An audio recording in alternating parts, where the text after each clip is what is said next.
Ξημερώνει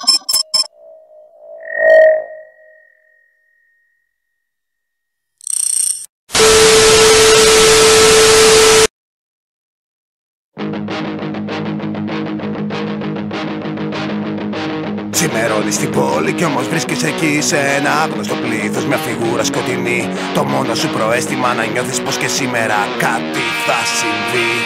Στην πλατεία τα βουιά πετάνε χαμηλά, λες να γνωρίζουν πως ο πόλεμος θα έρθει από ψηλά. Χιλιάδες πύρινα βέλη που θα βάλουν στα κορμιά μας φωτιά. Ακολουθεί το podcast της αναρχικής ομάδας Αμπατάλια.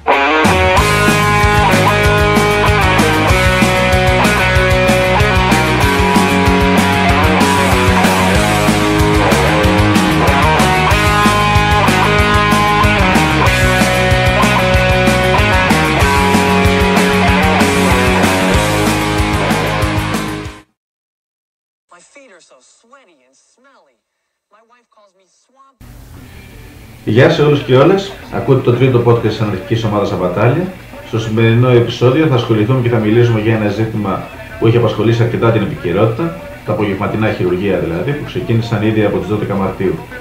Όπως έχετε καταλάβει και από τα προηγούμενα podcast, θα προσπαθήσουμε να πιάσουμε το νήμα των γεγονότων, την κυρίαρχη ρητορία που αναπτύσσεται, όπως επίσης και τα μικρά γράμματα τα οποία υπάρχουν στη συγκεκριμένη υπόθεση, η οποία είναι γεμάτη αντιφάσεις από μεριάς κράτους. Για αρχή, επειδή εμείς τουλάχιστον μπερδευτήκαμε από όσα βλέπαμε και διαβάζαμε δεξιά και αριστερά, επιλέξαμε να διαβάσουμε το FAQ μήπως και βγάλουμε καμία άκρη. Αρχικά λοιπόν, μέσα σε αυτό προβλέπεται η τιμή των απογευματινών χειρουργείων, η οποία ξεκινάει από τα 300 ευρώ και φτάνει έως τα 2.000, ανάλογα με τη σοβαρότητα της νόσου και της επέμβασης. Τα χρήματα αυτά μοιράζονται μεταξύ των χειρούργων και του αναισθησιολόγου με ποσοστά.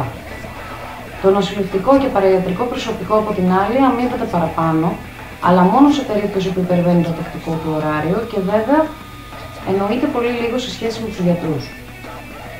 Αυτό που έχει ιδιαίτερο ενδιαφέρον είναι η ελευθερία κινήσεων που δίνεται στους διοικητές των νοσοκομείων, αφού εκείνοι αποφασίζουν αν και σε ποιες κλινικές τηρούνται οι προϋποθέσεις για να γίνουν τα απογευματινά χειρουργεία.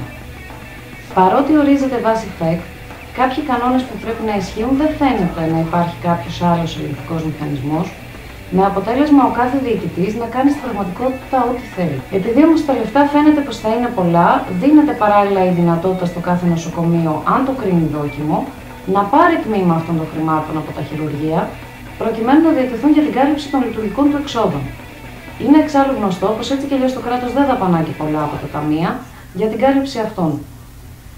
Αυτό πάντως το οποίο σίγουρα δεν θεσμοθετείται βάσει του FAQ είναι κάποιος μηχανισμός ελέγχου για να βεβαιωθεί ότι έστω τα παραπάνω, ρε παιδί μου, θα λειτουργούν προβλεπόμενα. Όλο αυτό το FAQ έρχεται και πατάει φυσικά στα λογίδρια όλων αυτών των χρόνων από μεριάς της εξουσίας, η οποία προβλέποντας τη συνεχόμενη υποβάθμιση της υγείας σε όλους τους τομείς, αποφασίζει να προχωρήσει στα απογευματινά χειρουργεία. Αυτή η ρητορία κατ' εμάς χωρίζεται σε δύο βασικούς άξονες. Ο πρώτος είναι η προβληματική κατάσταση που επικρατεί, τις τεράστιες λίστες αναμονής για επιχειρήσεις, ακόμα και όταν μιλάμε για βαριές περιπτώσεις. Έρχεται λοιπόν η κυβέρνηση και σου λέει ότι τώρα με τα απογευματινά χειρουργεία θα μειωθεί η λίστα αναμονής και θα εξυπηρετηθούν περισσότεροι ασθενείς. Έλα μου όμως που από την πρώτη στιγμή βγήκαν οι ίδιοι γιατροί και είπαν πως όχι μόνο δεν ελαττώθηκαν τα χειρουργεία, αλλά αντιθέτως αυξήθηκαν, αφού τα περιστατικά που εγχειρίστηκαν αφορούσαν κόσμο ο οποίος εισήχθη από τους γιατρούς και οι οποίοι δεν ήταν στη λίστα αναμονής. Και αυτό πράγμα δεν είναι παράδοξο φυσικά, επειδή κόσμος ο οποίος μείνει στις λίστες των νοσοκομείων και περιμένει αγωνιωδώς να εγχειριστεί, εάν είχε τα λεφτά για να τα σκάσει στο γιατρό, δεν θα περίμενε ποτέ για να του ορίσει το ραντεβού. Έτσι πηγαίνουμε στο δεύτερο επιχείρημα του κόλλου που κάνει τον Ιπποκράτη να χορεύει καρσιλαμά πάνω από τον τάφο του. Λέει ο Υπουργός ότι έχουμε πρόβλημα με το φακελάκι. Ωραία, λέμε εμείς. Η επέντωση ενός προβλήματος είναι το ίμιση του παντός. Πώς θα το πολεμήσουμε το φακελάκι? Με νόμιμο φακελάκι. Έτσι και ο γιατρός θα το σκέφτεται δύο φορές εάν θα ξαναζητήσει φακελάκι. Τους ρίχνουμε στο φιλότιμο, ρε παιδάκι μου. Ακριβώς. Και θα μπορεί ο ασθενής να το βάλει στη φορολογική του δήλωση μετά. Γιατί σήμερα τα λεφτά αυτά είναι μαύρα. Πρέπει κάπου να φαίνονται, ρε παιδάκι μου. Επίσης, άλλο ένα ζήτημα είναι ότι εάν πας να εγχειριστείς και δεν έχεις περάσει από ATM για να τα σκάσεις στο γιατρό, τι κάνεις τότε? Άντε τρέχα να κάνεις ανάληψη στην κατάστασή σου. Ενώ τώρα θα πάρεις και απόδειξη, μπορείς να πληρώσεις και ανέπαφα και να έχεις και το κεφάλι σου ίσου. Μια χαρά. Εγώ θέλω να μιλήσω με ειλικρίνεια στον κόσμο. Σήμερα κάποιος που δίνει φακελάκι πάει γρηγορότερα ή όχι, κύριε Χατζηνικολάου? Τώρα αυτό είναι... Δεν θα έπρεπε να συμβαίνει, Όχι, δεν θα έπρεπε να συμβαίνει και... Το πολεμάω, το απεχθάνομαι, το μισώ. Και δεν ξέρω και με ποιο τρόπο το πολεμάτε. Η θητεία μου βρει να έχει πάρει φακελάκι, τον έχω βγάλει από το σύστημα. Όμως δυστυχώς, για να είμαστε τώρα ειλικρινείς, συμβαίνει. Πολύ ωραία. Τι λέμε τώρα? Λέμε αντί να συμβαίνει παράνομα και εξωθεσμικά, θα συμβαίνει νόμιμα και θεσμικά. Άρα θα μειωθεί και το φακελάκι. Γιατί πια δεν θα έχει νόημα ένας γιατρός να παίρνει μαύρα χρήματα με το φακελάκι και να κινδυνεύει να διαπομευθεί για να έχει ποινικές κυρώσεις. Θα μπορεί να πάρει νόμιμα το φακελάκι του. Αυτά είναι τα ρηξικέλευτα μέτρα για να σταματήσει την ασυδοσία των μεγαλογετρών, λοιπόν. Βρισκόμαστε δηλαδή σε μια οικονομική κατάσταση που η ίδια η ΓΕΣΕΒΕ, η Ομοσπονδία Επαγγελματιών και Βιοτεχνών Ελλάδας, βγαίνει και λέει ότι για το 60% των πολιτών ο μισθός του φτάνει για 19 μέρες του μήνα. Και το πρόβλημά μας είναι, εάν στη δύσκολη στιγμή που με πατάνε τα κοράκια στο λαιμό και μου παίρνουν τα χρήματά μου, το ότι μπορώ να τα βάλω στη δήλωσή μου. Και επίσης, μπορεί να εγγυηθεί κανένας μηχανισμός σε αυτή τη χώρα ότι δεν θα μου ζητήσουν και δεύτερο φακελάκι? Αφού έτσι κι αλλιώς, ακόμη και αν κάποιος καταγγείλει ένα γιατρό που χρηματίζεται και η αστυνομία πάθει κανέναν έβρισμα και κάνει τη δουλειά της, η ίδια η δικαιοσύνη θα το χαϊδέψει τα αυτιά στο τέλος. Αφού ακόμα και αν το καταδικάζουν, δεν θα τον ξυλώσουνε.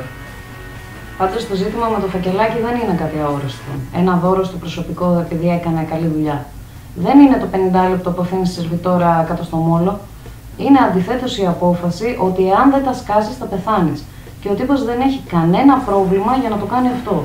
Για εμάς αυτός ο άνθρωπος δολοφονεί και δολοφονεί με βαθιά αίσθηση ταξικής ευθύνης. Η διαφορά στην ιδιοσυγκρασία μας με τους βόρειους λαούς είναι ότι αυτοί πίνουν και αυτοκτονούν, ενώ εμείς πίνουμε, τραγουδάμε, χορεύουμε και τραγουδάμε τι? Τούτη γη που την πατούμε, όλοι μέσα θα να μπούμε. Ακόμη και αν ακολουθήσουμε πάντως τη ρητορία της κυβέρνησης και το παίξουμε ηλίθι, λέγοντας ότι άντε είπαν και αυτοί να βοηθήσουν, με το ζημίο του βέβαια, και πάλι μπαίνουμε στη διαδικασία να ερωτηθούμε αν όντως όλα αυτά λύνουν το πρόβλημα. Δυστυχώς η απάντηση είναι και πάλι αρνητική.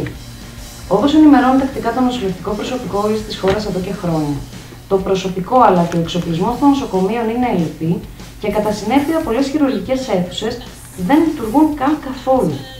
Σαν να μην φτάνει αυτό το προσωρινό προσωπικό που αποφάσισε το κράτος κάποια στιγμή να πάρει διώχνεται, μια και μάλλον βαραίνει πολύ τα ταμεία του και πού μετά λεφτά για να πληρώνουν οι αρμόδιοι διακοπές στις Μαλδίβες. Χαρακτηριστική είναι εξάλλου και η δήλωση του Γεωργιάδη όταν επισκεπτόμενος στο νοσοκομείο των Ιωαννίνων ανακοίνωσε μεταξύ πολλών άλλων και τη λήξη των συμβάσεων προσωπικού σε καθαριότητα, εστίαση και φύλαξη. Όπως μας ενημέρωσε όμως, δεν πειράζει. Μια και αυτοί οι κλάδοι στον ιδιωτικό τομέα ψάχνουν συνεχώς άτομα για εργασία. Με μισθούς βέβαια ένσημα και ωράρια, κυριολεκτικά φανταστικά θα πρέπει να συμπληρώσουμε εμείς. Άσε που αν έχεις περάσει και κάποια ηλικία, σιγά μη σε πάρουν κιόλας. Γι' αυτό λοιπόν σου λένε, καλά βάζεις τα λεφτά σου στο ταμείο μέσω των κρατήσεών σου, αλλά εντάξει μετά θες και όλα δικά σου. Πλήρωνε και κάτι παραπάνω για να μην ψοφολογήσεις και ούτε προσωπικό χρειάζεται, η υγεία ούτε τίποτα. Αν μετά ψοφείς από την πείνα γιατί δεν έχεις ούτε μαντίλι να κλάψεις, είναι δικό σου θέμα. Το κράτος τη δουλειά του την έκανε.